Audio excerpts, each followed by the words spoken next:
Peter knew that Jesus was big into forgiveness and asked him, "Could we forgive as many as 7 times, Rabbi?"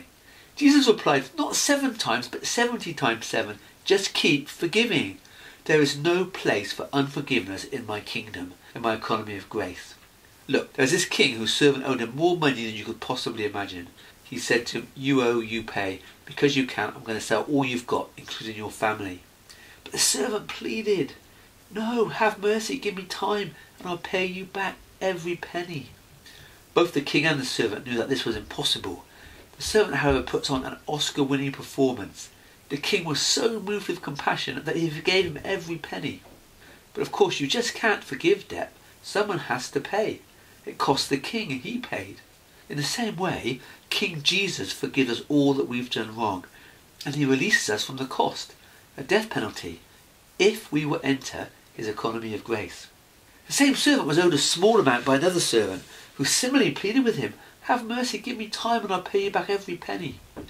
But instead of showing him a portion of the same compassion that he'd received, the first servant angrily tried to choke him, and then he threw the second guy in prison. Other servants saw this injustice and were horrified, so they grassed him up to the king, who was angry. He'd forgiven this first servant so much, but he would not forgive even a little himself. So he sold everything the servant had and then handed him over to the torturers. See, despite the mercy he'd been shown, the servant did not let it change his life. He kept on insisting, "You owe, you pay," for others. We make life hard for ourselves if we can't forgive.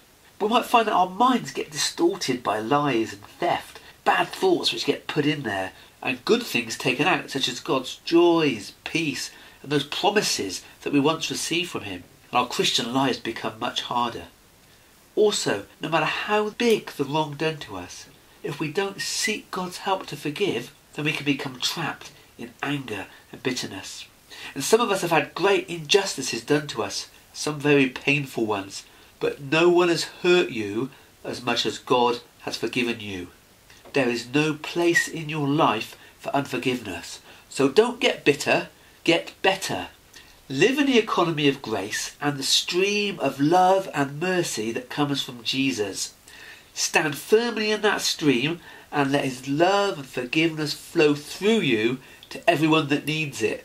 Not 3 times, not 7 times, or even 490 times, but again and again forever. Amen.